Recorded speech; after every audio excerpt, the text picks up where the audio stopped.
to go. You ain't got the answers, man. You ain't got the answers.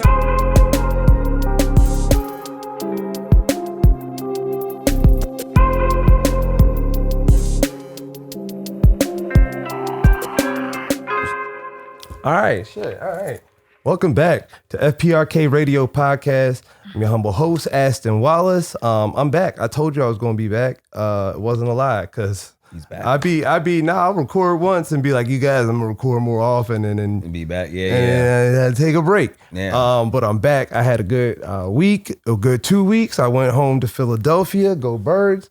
I watched the NFC Championship game. It was fantastic. I know, right? I did an ayahuasca ceremony and trip, so that was good. I'm coming at y'all cleansed and healed and ready to talk to you about the world. I didn't engage in tomfoolery on the internet because, I'm healed now. I'm better. I engage. Okay. Right. I engage. But anyway, I'm joined by my guest, esteemed comedy store regular now, Chris Riggins. Hi, how's it going? And Chris he's from San Francisco. Well, I'm from Berkeley, but because it's like one of those things, like, San Francisco is the big city, so everybody calls it San Francisco Bay Area. Right. But it's kind of like, it's the Bay. The Bay. The Bay. Well, put like this. If you're from Oakland, you say Oakland because you don't represent the Bay. You represent Oakland. Yeah. Whereas if you're from the Bay, anywhere else out, you can say the Bay. Or if you're from San Francisco, or I say the Bay mostly because when you say Berkeley, people don't really, they don't really associate Berkeley with anything. There's no rappers from Berkeley. They do. And what they do associate, bro, look at this transition here, because this is fuck politics, religion, and Kanye. Yeah. This is fuck politics, religion, and Kanye, where we talk about the things you're not supposed to talk about: politics, religion, and Kanye West. Kanye, yeah. And the first topic is politics, and that is basically what I know Berkeley for. Berkeley was definitely known for. I don't know if this is far enough. It's definitely known for protest. In the 60s at UC Berkeley and stuff like that. Now still, they don't be letting niggas talk on campus up there. I mean, I haven't dealt with the campus in so long. Like, it's one of those things that's like being from Berkeley. I grew up in South Berkeley, which is the furthest point from the UC campus.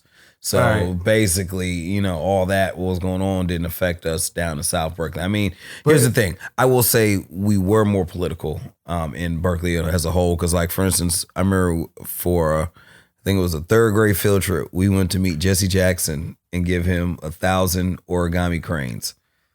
All right. Yeah, that's what Berkeley, going to Berkeley schools is like. Right, yeah. So it's like a different than like growing. I mean, I guess if you were growing up in like a, some kind of environment that's just like apolitical, not even apolitical, but just like we're Democrats. We're Republicans. And just like real simple. Y'all are like active. Growing up in Berkeley is the complete opposite of growing up in conservative Texas.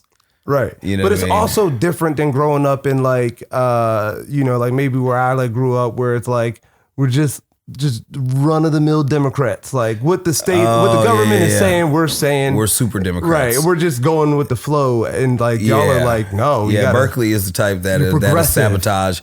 Berkeley's like this. If you want to know where Ralph Nader's votes were coming from, it was Berkeley. That's who kept that man alive. It was like, fam, y'all messing up the whole election. Like, just let Ralph go. Like, he'd be a great host on KPFA in Berkeley. I love Ralph Nader. I voted for him. On public radio, I would love to hear him, but I don't want to vote for him. I'll vote for him. Well, why wouldn't you want to vote for a Ralph Nader? I don't know. I'm more of a, when it comes to voting, I'm more of a who's going to get the job done type guy. What is the job? The job is to stay out the streets, in my opinion. And what I mean by is, I don't want a politician that wants more attention on themselves and on the issues. I mean, yes, what are the issues? Like, I don't know at this moment. Like, it's so many. Like, okay, this is all right because I just moved to LA, so I don't know what LA's issues are yet. But in the Bay Area, it's gentrification and crime right now. And what mainstream politician do you see that is doing any None of them. So like why? And this is kind of my thing because like I'm a third party voter. People get upset with me. The only time I've been upset with myself about voting was when I voted for Joe Biden. And I was like, I didn't vote for Hillary. I felt okay about it, right? I voted for Joe Biden, and I'm like, what am I doing with my vote, right? And the reason why is because, like, I think these people actually have ideas to address the things, and we call them crazy and they can't win. But they're the only people who actually have an idea. What are we trying to get at? I understand that idea. Actually, that makes I respect that mindset. I'm not against third party voters, but I'm for smarter third party candidates, because putting a candidate that does have great ideas and everything doesn't necessarily mean they're going to be able to get those things done once elected. Because here's the thing about politics: whether you're third party, you're Republican, and whatever, when you get into the election, once you've been elected and you're thrown into the fray, you got to play ball. You're in the ball game, and the ball game has its rules, and its rules have already set up. So if you go in there and you have all these great ideas, but you don't know how to play the game, you're going to be just sitting there with a bunch of great ideas that aren't going anywhere. And it's going to be, then you're going to look like a real jerk, because then people are like, well, you had all these great ideas. How come you not get anything done? And you're sitting there like, I didn't realize all the steps.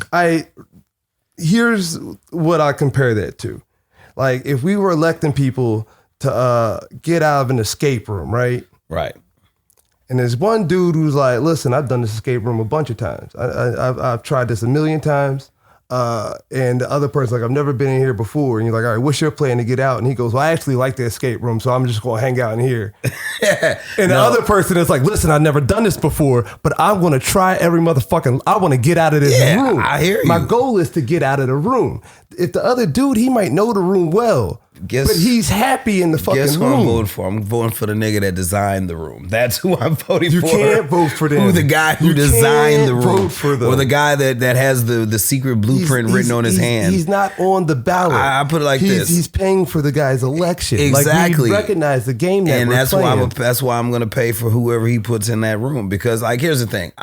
When it comes to voting, I'm not as, I want to say, risque as I am when it comes to other things. Now, here's the thing. I'm not against other people's way of voting. My philosophy really much is live and let live.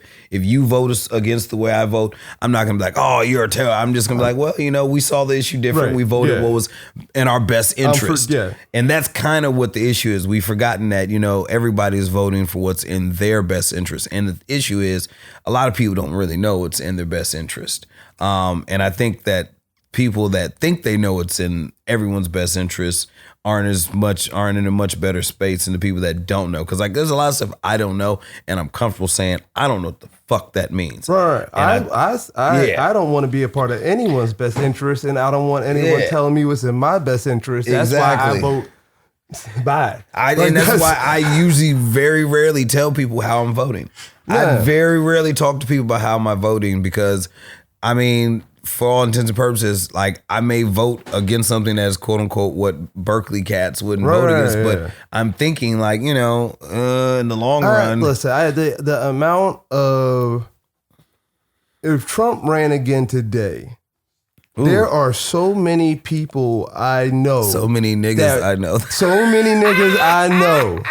So many that I've heard them all the last. Man, I don't know. I don't know. Maybe he was on something. And that's the lack of knowledge, because he didn't know what he was doing. And the funny thing is that with Trump, it's like, if Trump had been about the ideals that he kind of came in with, which was clean the swamp and actually do something for the people. Like, he kept saying he was going to do this for all these people, and people kept hearing that instead of seeing his actions. My thing with Trump is you just got to watch his actions. Like, he is not a man of the people. He is not trying to be president so he can help us. Yeah. He's trying to be president so he can say, I'm the president of the United States. I'll do what I want to do. He's really more or less doing it to help himself, which, I'm not going to say other presidents aren't doing the same thing, but at least Obama and Biden and Bush were good at lying about it to us. Great at lying. At least they made us feel like, hey, you know what? I do care about you.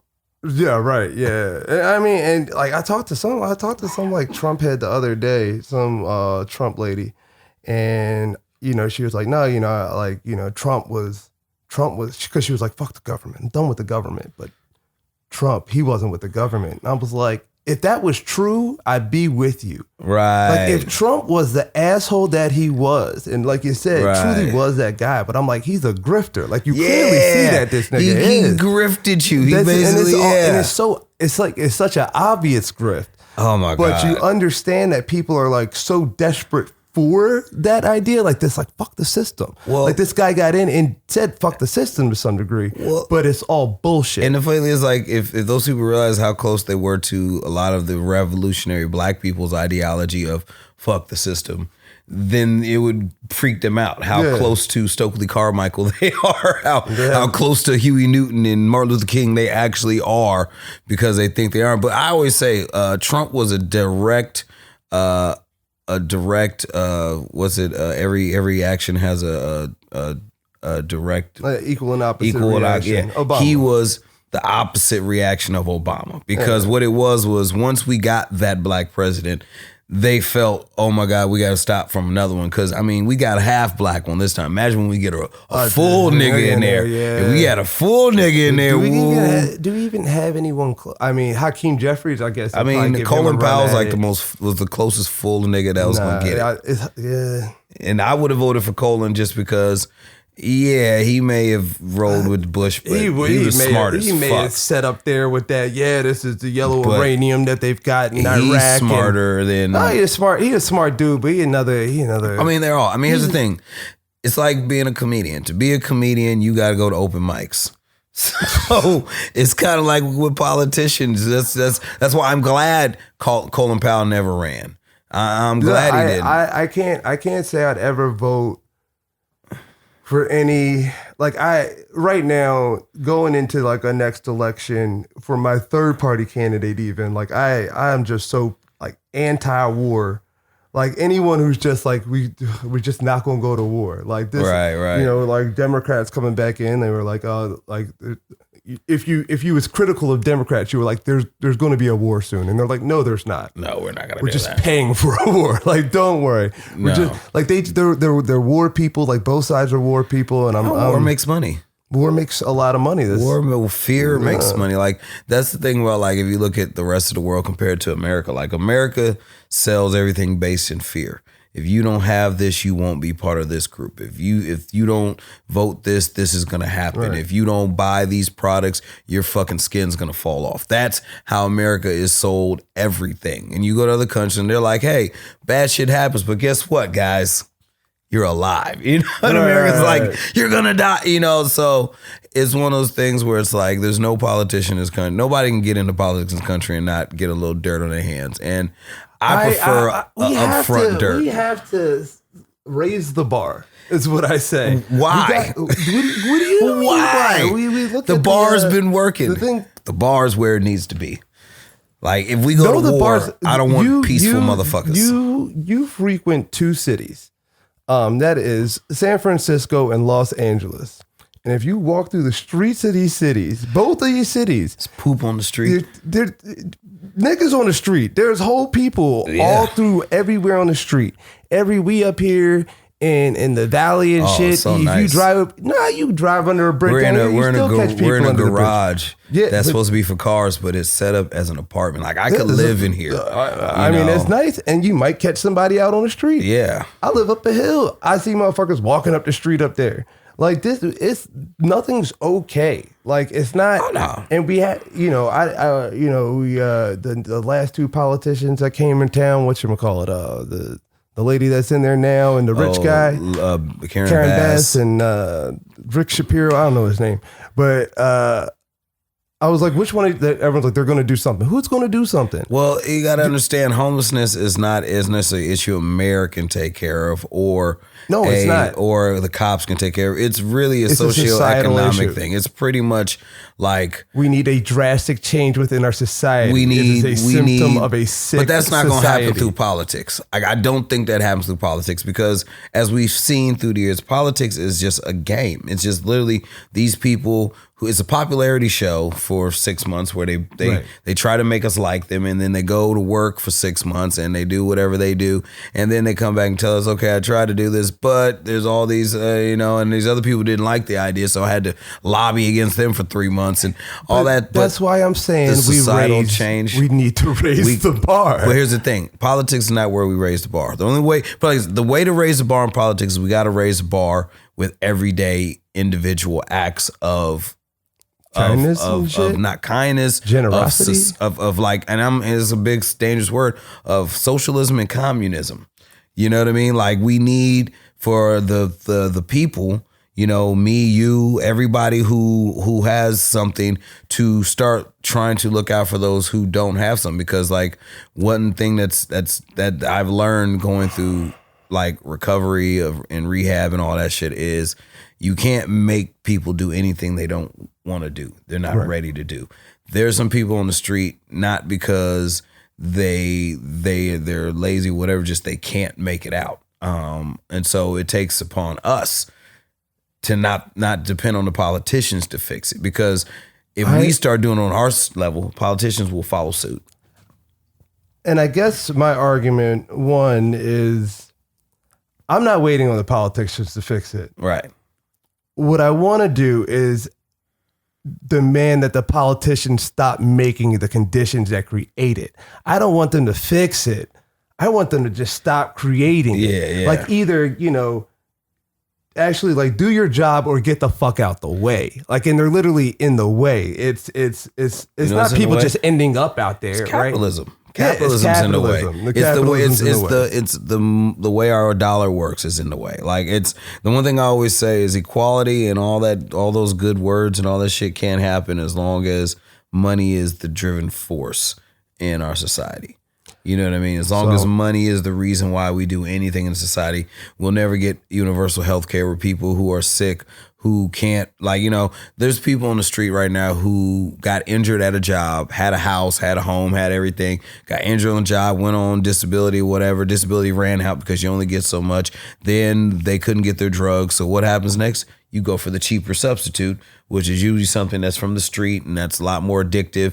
And now you're addicted to that and you lose everything. And now you're walking the streets, mumbling to yourself, shitting on yourself. And it's not, you know, and I'm not saying everybody don't. I know, but you just described, I do. I'm a workers' comp attorney. You just described half my clients are hurt. Yeah, exactly. It's not, it's a system. And like I talk to people all day about this. Like you're in a system that's set you up to fail. Yep. This is how it works. Like I have to have that conversation with people and be like, listen, this is a shitty system. That I wish I could do more for you. And but like, oh, why is it like this? I was like, because this company needs to get money. Yep. Like, and this company set up with and I've gotten yelled at in courts for screaming about, you know, like if all these people just had health care, right? We're set up in a system that's made so all of us can get paid. Like we're in a room full of people. All of us got to get paid. So this person can get a procedure that costs as much, like less than all of us being in this room, but we all got to get paid. Yep. That's the system. And they're like, shut the fuck up, Aston. Because do you realize, and this is that they don't support like universal health care. Because they'll say, you realize if something like this gets passed in the right way, we're all out of a job. Yep. And it's I'm the like, fear. It's the fear. It's the fear. If you help these people, it's going to make it worse for you. And that's kind of like, you know, why we still have racism. Because, you know, there's a large amount of white people who feel that equality means less for them, more for us, instead of equal amount in a shared, you know, space. Like, you know, they think in order to give us the things that we need to even the playing field, they have to sacrifice the things they already have. And it's like, no, we don't want you to give up your house for racism. We just want you to be aware of what's going on and maybe create more opportunities for people to get their own homes like yours. I think, I've been just thinking of it like the last season of Atlanta. The opening scene where the guy's in the boat and he's telling the story about his hand being stuck in the thing. And he doesn't realize that his hand's stuck in the machine and they're screaming for it to stop. And he's like, and he ends up like basically like we're cursed too is like how the John ends. And like, not just for like racism, but for like wealth. I think people need to, or they'll see it maybe at some point that, you know, if you're the richest person in the world, it actually benefits you, right? If you've earned your riches, right? It would benefit you to have less poor people in the world, right? I have less money to spend on security. I have less fear. Like there's less psychologically, less of a, these people are after to get what I have. You still have more than everyone else. Right. There's only so much a motherfucker can have. There's only so much, right? But you still need security because there's mentally ill people. You need security, but you need less security. Yeah. And there's mentally ill people because we're living within a world that, like, you know, when you watch like the murder documentaries and stuff, and like, you know, a decent amount of when you watch them, you're like, I get how they got there, right? I get how they were made that. And it's usually like some parent who doesn't have a job, and so they got to drink, and they might be in that system that you were talking about, you know, they get hooked on drugs. And we know what makes the crazy people. Like like people aren't that difficult. Like we're breaking people as a society. Well, the mind is still most fragile muscle. It's the most powerful, most fragile muscle on your body, because if it's fed the right stuff, it becomes so powerful that it succeeds and everything you do wins, you know. And if it's fed the wrong stuff, then it could lead you to psychosis and basically losing it. And so, in the layman's terms of the word, you know. So, segue into next part. How are you spiritually feeding your brain? Oh, right now, I mean, truthfully, being in LA is doing that for me, because I'm working at the Comedy Store now. And the thing about it is, like, you met me when I first moved to LA. When I came to LA in 2016, I came here after a divorce. I quickly got addicted to cocaine and alcohol, and it was just not a good moment in my life to be here. So I left. I know you then. Yeah, you did. Oh yeah, you were part of the. Hey, my mom watched this. It was none of his fault. No, so I went back to the Bay Area and got clean and came back, and now it's like the fact that I get to go to the Comedy Store and actually work is literally my spiritual food now, because it's like, yeah, you know, I got some bills that are late. I, you know, got hit with some fees and some other things. You know, normally that would drove me crazy, but now it's just like, yeah, that's happening. But guess what you get to do? You get to go work at the world famous Comedy Store, and they make you tell jokes. It's like, they're literally like, hey, go put those chairs away and then get on stage and do your jokes. Like, oh, okay. Man, I guess I should go do my jokes. Like, it's one of those things. So. I have not the same affinity for the Comedy Store, but it's like I have that affinity for the Comedy Store. It's where I first like really started watching comedy. I would go there. That was my like every Thursday. I did that more religiously than church. Before I did comedy, I would go there every week and just like watching the show upstairs. Right, crack them up, Yeah, like back the first year, crack them up. Oh, wow. Yeah, like when Leslie Jones hosted Crack 'em Up. Oh, wow. Yeah, it was Leslie and Esau McGraw. Oh, wow. He was the first. Like way back in the day. So, I mean, like I still feel that way when I go there. Like, you know, this is the spot. Right. Yeah, so that's a... Yeah, it's really dope, because like I wanted to come back down to LA, but I didn't have any financial means of staying in LA, because, you know, in the Bay Area I get paid to do comedy. Yeah, I get paid handsomely to do comedy because I'm one of the best comedians there. I won the San Francisco comedy competition, so it's like, my stock is very high there. He's a San Francisco comedy champion. Yes, I won that, and so my stock is high there, and so I get paid there weekly to do comedy, and I can make $2,500 untaxed money doing comedy a month there. But then to be down here, I cut into that, because here we're talking $10 a show, we're talking exposure. Like somebody's gonna see you. Like, I don't drink. Yeah. That's why, you know, thank God I don't drink now, because it's one of those things where it's like, they try to pay you in drink tickets and all that stuff. So to have the income of the Comedy Store plus the infrastructure of the Comedy Store and the industry is really dope, because, like, you know, last week we did our Up Next show, which is the Door Guy show. And now what it is Emily LaForte, she is there to develop the talent that is at the Comedy Store. I don't care how the talent. I want to hear what you believe in. Oh, what I believe in. Well, right now, you know, it's like I've been doing some SGI Buddhist chanting. Oh, word? Yeah. My friend got me into it maybe a year or so ago. Just because I was having a difficult time, just kind of coping with sobriety, and it was like, you know. It's like people don't tell you that when you get sober, it's not going to end the depression and all this stuff. It just it helps you deal with it a lot better. Yeah, because you're not.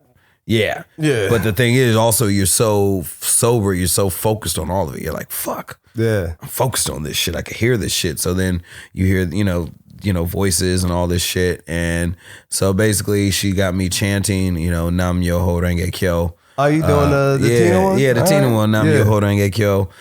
She got me chanting that, and it used to be, I should be doing it every day, but now it's like when I need it type thing. Like, if I need a boost. So I was talking to, I don't even know what app he owned, but some dude, he owned like one of the meditation apps, and that's what I was like, yeah, I really believe in meditation. I think it's great. And yeah, I want to do it more. I ain't meditating like 2-3 months, right? And that was like for like 5 minutes. And I'm like, I know I do the same thing with like, just all of the things that we know are good for our brain and health. And you like do it a while and you'll be consistent. Like I'm supposed to do yoga every day, right? I know, and I know if I did yoga every day and meditated every day, I know it's better for my mental health, right? Exactly. Period.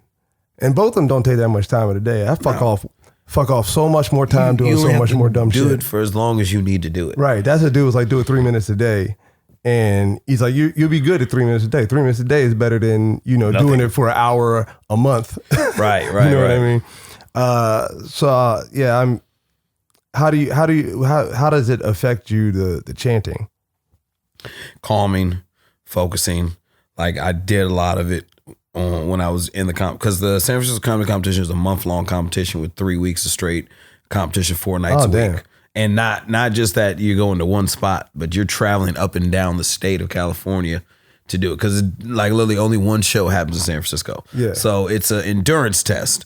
And it's one of those things where you have to balance that whole doing your daily life and driving 3 hours to do a gig, getting to that gig and being focused on that gig. You know what I mean? And it was one of those things where I was like, okay, I just got to get focused on the gig. And so I would chant Nam Myoho Renge Kyo, Nam Myoho Renge Kyo, Nam Myoho Renge Kyo, until I was calm or until I felt like whatever I brought into the venue from outside had left. Yeah. You know what I mean? Like, okay, had an argument with my girl or, just traffic was annoying. And okay, Nam Myoho Renge Kyo, Nam Myoho Renge Kyo. And now I'm in the venue. Now all my only focus is going on stage and telling these jokes and advancing to the next level in this competition. Yeah. And it helps. And it's like you can chant when you're stressed. You can chant when you're calm. You can chant, out of gratitude. It's like, and the thing about chanting is like, yes, it's Buddhism, but Buddhism is more like a like it's more of an entity than I would say you're using Buddha's techniques.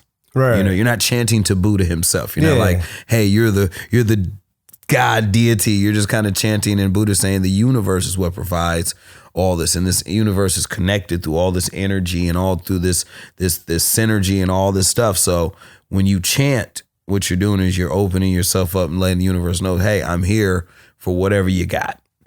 Send me something dope, hopefully, and if you send me something that's not too dope, well, give me, I'll know how to do it. I'll come back. I'll come back to you and ask for help doing it. Chance some more, maybe the energy be different. Yeah. So it's a relaxing thing. And like, also the thing is with chanting is like a lot of people have trouble meditating because technically meditation is very hard because your mind, once you shut down everything else, your mind is really what takes over. Your mind is like, hey, so you're in here with me. What's up, pal? Like, let's talk about that shit that happened 5 years ago. Remember that when we had that thing the other day? And that's what your mind's doing. And it takes a long time to get to a point where you can shut all that off and you can actually just meditate. I think I've maybe gotten, and it was like great. And I'd be telling people about this too. I'm like, the one time I like meditated for a while consistently, I could get to like a minute, maybe 2-3 minutes of quiet.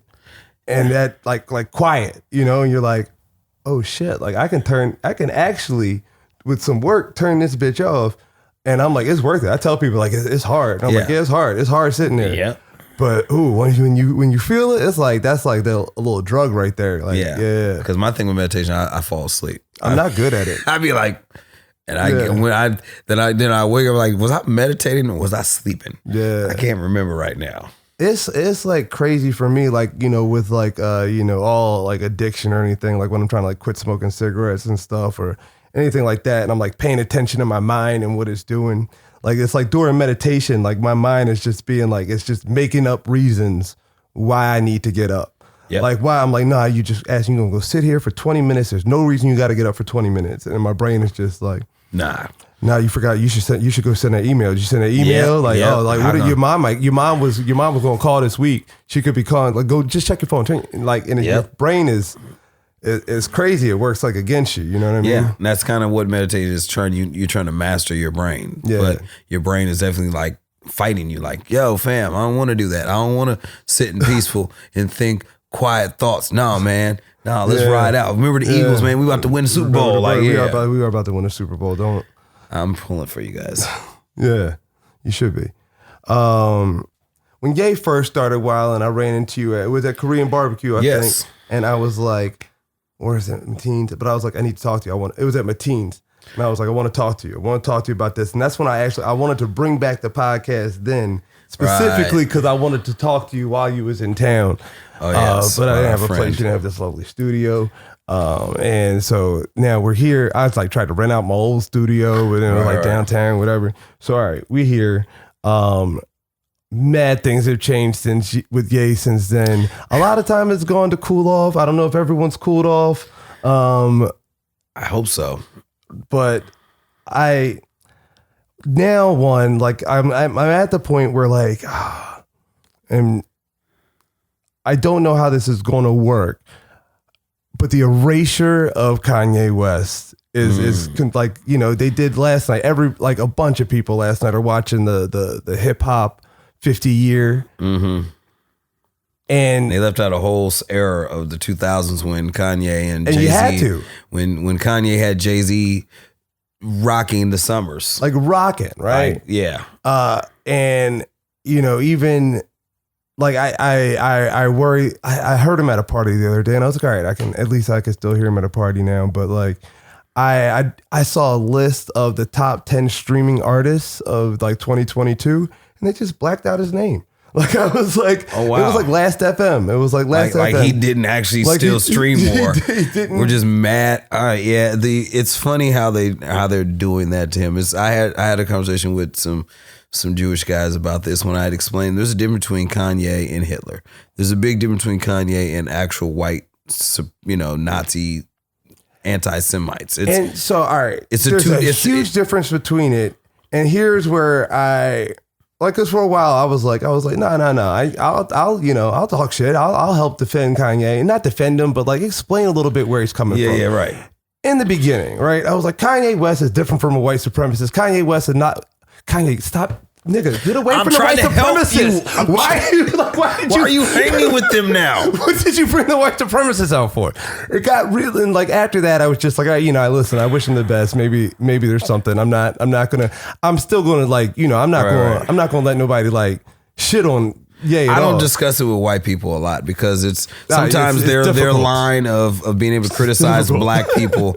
There's sometimes their line of being able to criticize black people and not be racist is very blurred. It's really tough. And it's really blurred. It's like, I get you want to criticize this black person, but you are sounding really racist right now. Right. And it's real tough for me to not, even as much as I even might want to, it's tough for that to like be like, nigga, what you right. You say? Like, what are you trying? What are you talking about? We should end this conversation, right? Because I have to err on the side of caution. Well, I put it like this, Kanye is a special figure. It's okay, it's put like this. Yes, he said some foul shit that I don't agree with, and I think on a level of life, we look at things like, did I die from it? Did people die from it? Did it really hurt? What I feel like with Kanye, it's like, it's with any black people, with the Jewish community, there is a very different relationship with us than there is with a white skinhead Nazi from the South who just doesn't like Jews because he's been told not to. We've been forced in our community to interact with their community in every facet. I mean, not even forced to. Because my parents are from Hempstead, New York, right? Right. So and like the neighborhood I grew up in was Jewish. So even coming from my like uncles, grandparents, and everything, my grandfather, I learned my first Yiddish words from like my grandfather because that was just like who they ran with up in Hempstead. Well, New York. That's the thing, and all through Brooklyn. Well, that's the issue because there was a time when we teamed with them, right? Because we saw the treatment. We were getting pretty much the same treatment. But then what happened was, after slavery, when the whole, black white classification was created, some people who were not normally considered white were given that classification through their skin tone. And many have gone on to use that classification to their advantage, and not to the benefit of us. But, and that's the thing, that's the difference between our relationship with that community and, say, a neo-Nazi skinhead who is definitely not had to deal with that community. Because like you said, your grandfather taught you your first Jewish word because he probably grew up in a situation where he had to get a job from a Jewish guy. He probably had to deal with a Jewish guy in the community who owned something. Not saying all Jewish people own stuff. What we're saying is there was a time in this country where we couldn't own stuff, and many Jewish people owned stuff for us, and helped us in that way. And I think it's, kind of the way the Italians and the Irish came, and they were like, we were hated on then. Yeah. But eventually they got classified as white. Yeah. And then they get to take advantage of the white privilege. But they still get to run, they get to use their ethnicity too. And so it also happened with Jewish people, and they were like, we're able to classify as white. And I think because of their proximity to us, like early on, right? Mm-hmm. Us being in the community together at some point, and them then getting like whites, like it created the situation that we're in, that we're like, oh, we fuck with you. I feel like this. Right. They were put into ghettos, but now that's something that's associated with us. Right. Like we're associated with ghetto more than they are, and they were put in the same neighborhoods that we were. You know what I mean? But the difference is, at some point they were allowed to own their neighborhoods and change their neighborhoods for the better, whereas we were, like, for instance, San Francisco, California, the Fillmore District. The Fillmore District used to be, during redlining times, this was the only place that black people could buy homes in San Francisco. It was the Fillmore, Bayview, Hunters Point, which is on the south side. The Fillmore sits directly in the center of San Francisco. It's like it's right there. It's you're literally touching City Hall living in the Fillmore. And at one point, it was all independent black owned homes. It was all homes that were owned by black people who worked on the ports, the docks, and they were allowed to buy. So, but the difference was it was public domain. So the city owned the land. Yeah. So what they did was they felt black people would be better off living in subsidized housing. So they literally tore down 60 to 70% of the homes that were privately owned black homes in the Fillmore and put up projects, put up apartments and stuff like that. The thing is, they don't do that to their neighborhoods. You know what I mean? And that's their proximity to whiteness. And I think like the reason why, Kanye West saying something would be different than a white supremacist saying something. He's still wrong, but it's from a different place. Right. I think the main issue, and this is what I usually am like, we've, in this country, more than anyone else, a Romanian guy told me that they've had it worse in the world. But in this country specifically, more than anyone else, we've been fucked in every direction, right? Yes. In a very specific, pointed, long, sustained way. And so, black people are going to like point it out anywhere. I think the problem with what Kanye did was, because I don't mind like people being like, no, I've been screwed over by like, this guy, right? By that particular guy. Right. Don't have a problem. Like Prince said it, like, like these people have been fucking me on my thing. You've all fucked me, right? Right. Kanye was like, no, Jewish people are fucking me, right? And it's like, no, everybody is fucking us. Everybody's fucking us. And that's like the thing. Like it becomes dangerous because he knows that there's, the way that he's saying it, he is aware. He is aware that white supremacists are going to take it. Yeah. And here's the thing. That shit is not, that's an entertainment problem. That is an entertainment problem. Dude, that is not, it is a every nigga on the street. Yeah.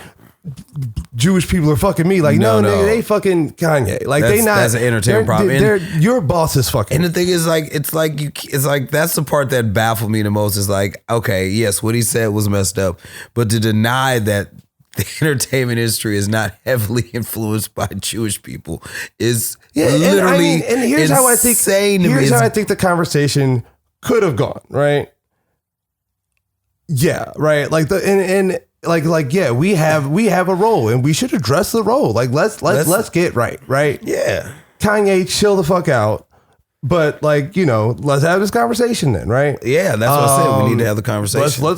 Let's sell a bunch of catalogs, right?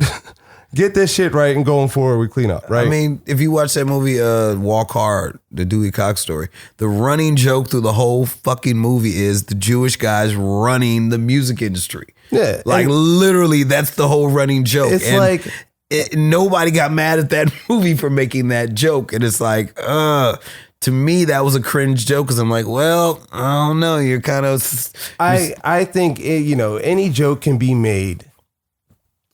And then it just becomes an issue once you start leaning into fucking like actual white supremacists, right? And that's what he's doing now. And I think because I for most things, I am pretty fucking lenient, right? I want to hear anyone say whatever they have to say for the most part. Right. Like I'm very about that, right? I want to hear basically the worst shit that people have to say. But once it starts going to like even down in Florida, right? Fucking Ron DeSantis. I'm like, okay, Ron DeSantis, okay, wants to be a little peaceful, okay, wants this. Oh, this nigga's cleaning out libraries and banning books. Like I know a step in the wrong direction, right? Yeah. Like the step when you're like too far. We're not just tangling with ideas now, right? We're not having a discussion now.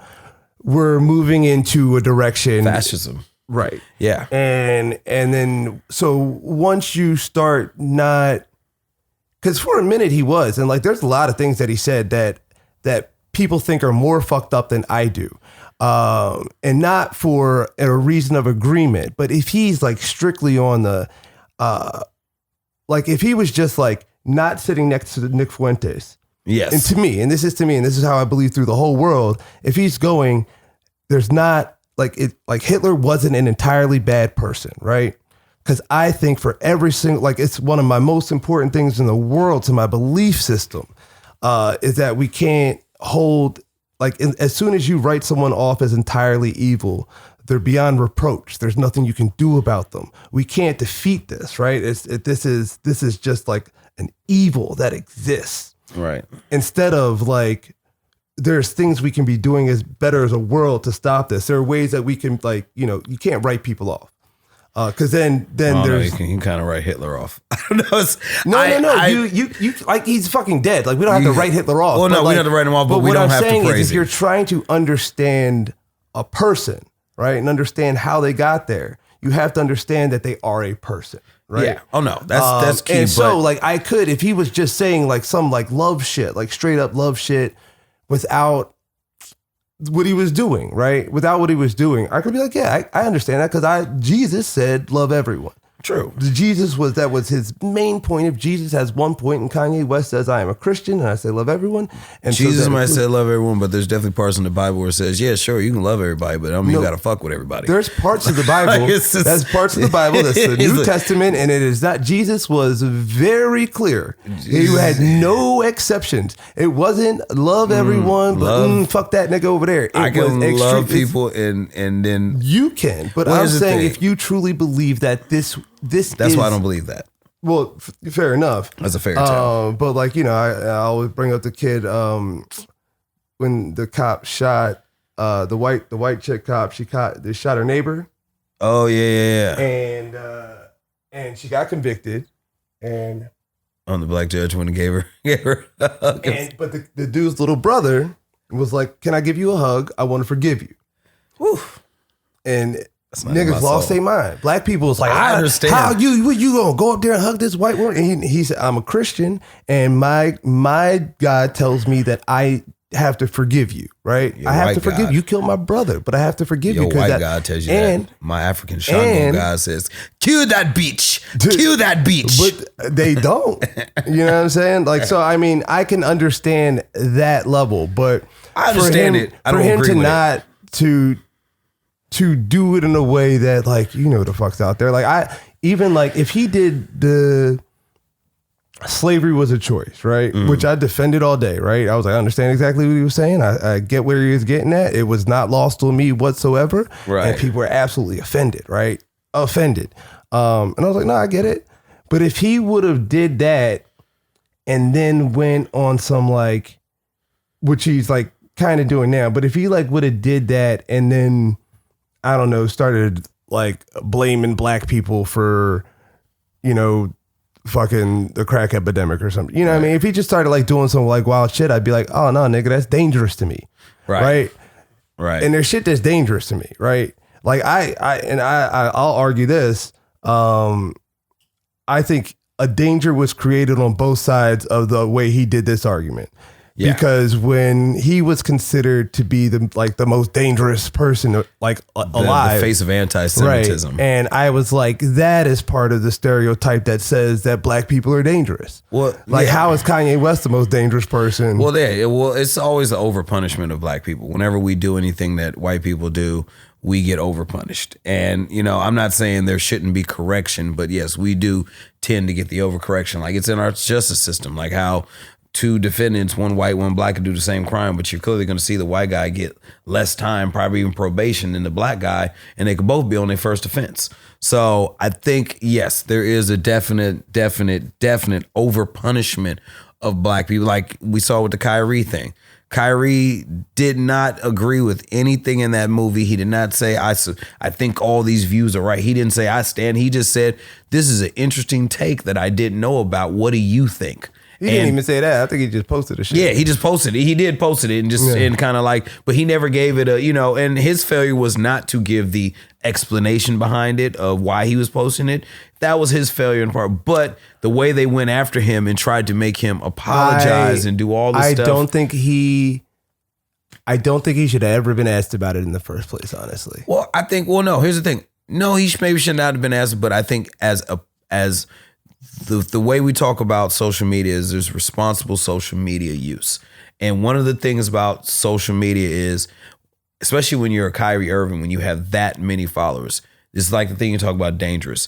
When you put something up without any context, people are going to interpret it any way they want. And the problem is, that movie was $11.99 on Amazon. It is, I feel you. Not I understand. Nigga in the world. Anybody who clicked on that, they would have clicked on it. I understand. Read it, they would have watched the trailer. Because I watched the goddamn documentary. It is very well researched. It is interesting. Yeah. It is so bad. It is a poorly made documentary. This nigga talks through the whole thing. He reads the whole 3.5 hours of him just being like, and then if you read about the Anunnaki and then they did this, but did you know who is the original child of Shem? Who is the original child of Abraham? See, Shem has started off in Bethlehem, and I'm like, brother, like I can't listen to it. Bad. But here's the thing: when Kyrie shared it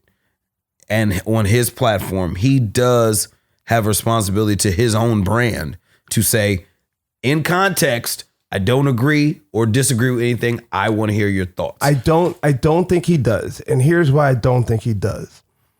I argue with Christians a bunch, right?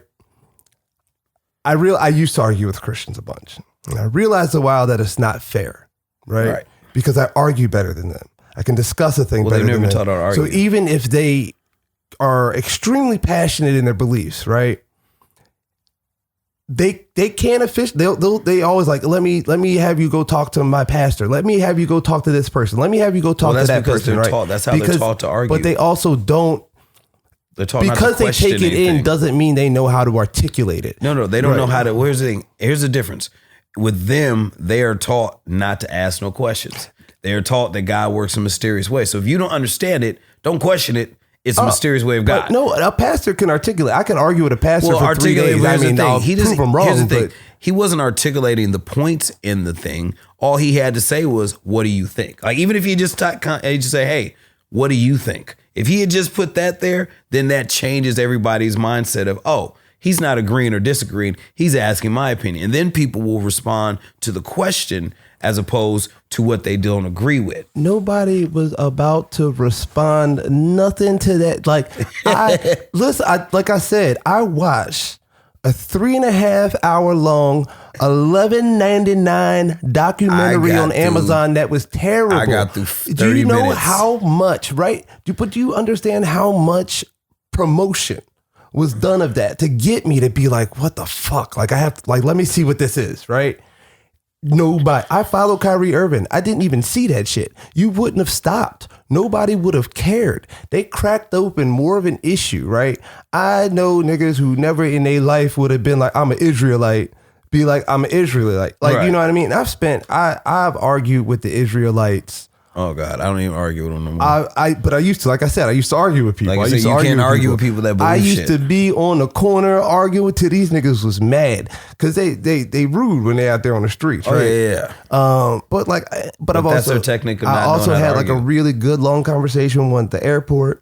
Ultimately, it's Abrahamic religion, which I don't believe in.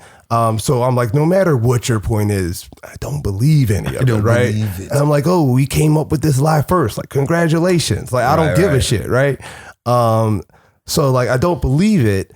But no, I wouldn't like. Why? I But you're knew speaking that. for I you. knew that, and But here's the now I'm thing. still watching this But listen to goddamn what you're documentary. saying. You have a deeper understanding. And it's like, okay, so there's a certain podcast on that a friend of mine does that I will not name, but basically there's somebody on his show that not everybody is a big fan of being on the show. And this person often seems like they don't know what they're talking about and often ask crazy questions. And the reason why the person's there is because majority of the percentage of people are in that mindset. You talking about Noriega? Sure. We're talking about, we can talk about that. Right. But basically what I'm saying is kind of like, yes, you as an individual have a deeper way of articulating. You can do that. Right. The average person that's following Kyrie, the average basketball fan of Kyrie is not in that mindset. When they see him post something, their mind goes to, this is his thoughts. This is what he believes because I believe what he believes and I'm going to, because he's a celebrity and I believe that. And that's the people that needed the disclaimer. Not Nobody you. needed a disclaimer. Not you. No. We got to keep that in mind. No. Not you. You don't need the disclaimer because you're not paying attention like that. No one needs a disclaimer. But And apparently some people did need a disclaimer. And when your platform is that big, this is why certain people on that are like certain people that are at a certain level don't even have social media, because anything you say has to come with some sort of, like, it's okay. For instance, all right, have you seen the documentary on Netflix called "Where's My Jet"? It's about this guy who saw Pepsi. Remember when they did the Pepsi points? Oh yeah, and they had a commercial yeah. where they showed a Harrier jet land, and on it said 7 million Pepsi points. Right. Dude took that as, oh, I just need to get 7 million Pepsi points and I'm gonna get this Harrier. So he devised a plan and all this to get this Harrier. And the thing was, when Pepsi made the commercial, they were like, nobody in their right mind is gonna think we're gonna give them a Harrier jet for 7 million points. So we'll just put it in there. We don't even care. But if all they had to put was, this is not real, they would have avoided a whole bunch of trouble. Every fucking day, Russell bitch ass Wilson gets his ass on Twitter or some shit and be like, prayer still works. Like, nigga, you can't play football right. Stop. Jesus ain't with you. But every day he get up there and be like, Jesus is still my Lord and Savior. Jesus, and he posts scriptures and everything. Every fucking day he's up there with that shit, right? And I don't ever see in an interview them going, tell us about your beliefs. What do you believe? Do you believe Jesus Christ is our Lord and Savior? Oh, it's because tell us Christianity what about is that. accepted. It's kind of like So how drinking is more accepted to smoking weed. You know, this is called fuck politics, religion, and Kanye, because it's the three things we're not supposed to talk about, really, right? They're not asking anyone about their religious beliefs. And that's what he said in the first interview is, you guys are asking about religion and we don't want to have that conversation. So I want to talk about basketball. Let's talk about basketball. Right. That should have been it. And I think the issue was I didn't give a shit. I don't want him to explain it. I don't want him to explain it. I don't think he'll do a good job explaining it. He doesn't have to explain. Like I said, he doesn't have to explain shit. All he has to do is put a disclaimer on the post saying, these ain't my beliefs. Like, it's almost like when they say, when you watch those late night infomercials, hey, the views and beliefs of this next program do not represent those of Channel 2 News or whoever's putting this on. So all he has to say is, what do you think? And that changes the dynamic of the post from, I'm posting, because that's the thing I remember. The average person thinks anything you post on social media, you really believe. Like when Charles Hoffa Kelly is posting those posts about how terrible his life is and all these things. Yeah, the average Facebook user saying, oh my God, this guy's going through. But meanwhile, we sitting there with him like, this nigga full of shit. Because we know. He went on there pretending to be someone else and said that he died. Exactly. But that's the thing. Hilarious. It's like people believe. People believe he was getting inboxes daily from people thinking he was actually depressed. And it's like, people really believe when you post something. He was depressed. Yeah. People believe that when you post something online that you really believe it. And the problem with being that big of a celebrity as Kyrie is, all he had to do, not even say, I believe this, I don't believe this, well, this idea. He didn't have to talk about it. All he had to say was, what do you think? And what happens is now we're answering the what do you think? Now it's on the person who's reading it as opposed to him to have to explain it. Because now he's like, well, tell me what you think. I find what do you think far more inviting than just posting that shit and you being like, it clears him. Nigga, I don't want to watch this. But here's the thing. It does force him, but it is inviting. But that's the thing. He's posting already because he wants to invite people to watch something. I bet they made that man a fucking multi-millionaire just off of that. You couldn't buy better promotion. Right. He could have bought billboards all over over every city, and everybody would have been like, I ain't watching that shit. What are they talking about? Yeah, you fucking run on the news every day. It's the same reason we got Trump. It's because every day they talk about Trump. They talk about Trump. They talk about Trump. And like, why do people like Trump? Like, stop promoting the shit if you don't. Do I ever get down to 2? What do you think? Oh man, right now, nah. I don't think. Well, yeah, is weird. Like that. It's like you think he's going through all this stuff, but in the meantime, he's probably doing like 20 beats a day. You know what I'm saying? I'm sure he is. He's working. He's in his studio right now, probably doing songs and recording songs. So I have no doubt that he has lots of music recorded. I just don't know if we get down to 2. I don't know if I'm excited to hear anything right now from him. I really, really, really want him to heal. I really just want him to just stop working and get his mental together, because it's to the point now where I just listen to the old music because that's the Kanye The old music as opposed to what? Oh, like Donda 2 or something? Donda? Like I listen to Donda, I listen to all that stuff, but it's like I hear this different Kanye in this new music. It's like, it's almost like you hear him slipping into these psychosis moments in the music, and you hear this, and I know it's better for him to do it in music than to be on the news and media, but I don't think he's psychotic. I think he's bipolar. He's definitely not taking his meds. Yeah, and I don't even know if I want him to take his meds. Listen. He needs it. Everyone that I like, we want to take away from this, but niggas is so hurt when they go through breakups. Dudes be so hurt going through breakups. But here's the thing. And I don't think that makes you racist or anything, but if you're Kanye West and you're on like a world stage and then you don't have you got Pete Davidson fucking texting you from bed, like he is a hurt. Here's the thing. Man. I get all that, but I can't more than crazy. I can't tell you all my sources, but I know people that are close to him. And they say I know people that are like directly linked to him. And when we talk and when they have to call me to decompress from being with him. Right. Because they're so worried about him that they go to him and they're like, hey, what's really going on? And he goes through these like, when you hear people talk about like, and I've seen someone go through this before, so I know what it's like. The bipolar psychosis when you're not on your meds is when your moods are flipping every 2 minutes. Yeah. And he is in that state of like, he's like, okay, I'm Kanye.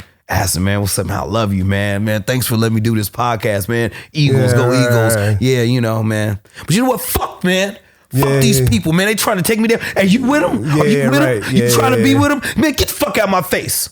Right. Man, I don't mean like that, bro. I'm just tripping, bro. I mean, you know, man, look, I love you, man. You know, that's where he's at with it. So now it's not even a matter of like. Through those interviews too, like there was like, I think it was a Lex Friedman interview. And that one I was just like, he's not there. He's fucked up. No, he's and I don't know what his alcohol consumption is. I don't know what his drug abuse, his drug of choice is, you know, but you know, I know recently he had a falling out with Dave Chappelle over something. I'm not going to go into details of it, but it was really affecting Dave in a way because I was there and I saw, you know, I wasn't there when they had it, but I saw the effects of how Dave was feeling, you know, afterwards. And it's definitely one of those things why we got Elon. Yeah, it's definitely one of those, I mean, it's definitely one of those things where it's like, you see the effects of mental health on the people that love the person that's going through it. Right. And that's where that's my circle I'm in, around people who actually love this dude. Cause like even Kweli, as mad as he is at him for going on Drink Champs and saying all that shit about how he was faking and all this shit, he still's like, that's my baby bro. That's, you know what I'm saying? Nigga, fuck Kweli. First of all, fuck that's right. That's right. You got beef with Kweli. This nigga called me a fucking Nazi. You don't know me, Ty. You said, I feel sorry for tell your mother to stop raising Nazis, is what you said to me. Cause I said, that's your brother. You don't need to be doing this publicly. And he said, you fucking Nazi. I'll slap the shit out you. Well, here's the thing. Kweli's defense. This is what I'm speaking to. He called me a Nazi. That pain from seeing somebody that you got so much love for disrespect you on a public platform, that now you're shooting everybody that comes at you because you're so hurt. Yeah. And it's nothing you can do to really hurt that person. That hurt him bad. Yeah, no, and that's the thing. It hurt. I mean, it hurt me to see that shit. And I wasn't even around because I remember listening to Kanye's song Last Call, where he's like talking about his trajectory, you know, his journey. And he talks about how Kweli was the first person to take him on the road and fuck with him as a rapper. Right. And then knowing Kweli, hearing him tell the stories of, I was the first person that fuck with that nigga as a full artist instead of just a beat machine. You know what I mean? And I feel like, you know, with Kweli, it's like he is such a focused, determined person. And the social media is crazy because there's 1,000 people coming at you and all that. But I feel like, you know, in that moment, he is lashing out because he is hurt, because Kanye is lashing out because he is hurt. He called me a Nazi. I know. Right. I know. I don't know what to say, man. Kweli's a good guy. You know, it's just the internet. All right. Listen, I've seen as far as live shows go, it's like, I think Ye might be number one. It's between Ye and Hove. And then it's like Talib Kweli and Lil Dragon. Do you know how much it hurt me for Talib Kweli to call me? And I've sang Get By, Ye and Kweli so many times, hand to the sky, like I'm at motherfucking church for this nigga. Recently, I've seen him recently. People like, you want to go see Talib? I don't want to go. I'm like, nah, come on, Talib's great live. And this nigga called me a Nazi. Anyway, let the people know where they can find you at. What's going on? You can find me at Chris Riggins Comedy. That's the Instagram. That'll tell you everywhere I'm gonna be. I'll be in I'll be at the Comedy Store mostly, so come say hi. You know. We'll smoke some weed and do all that good stuff. He ain't gonna do none of that with you, but he'll be smoking weed in the bag, and you can watch him on stage. This has been Chris Riggins. I'm Aston Wallace. You can find me at Fast Ramon on not everything. It used to be Fast Ramon on everything, but I'm banned from some things. So Fast Ramon on Instagram, Shaman Wallace on Twitter. I got back on Facebook yesterday. I saw that. Oh yeah, over your beef.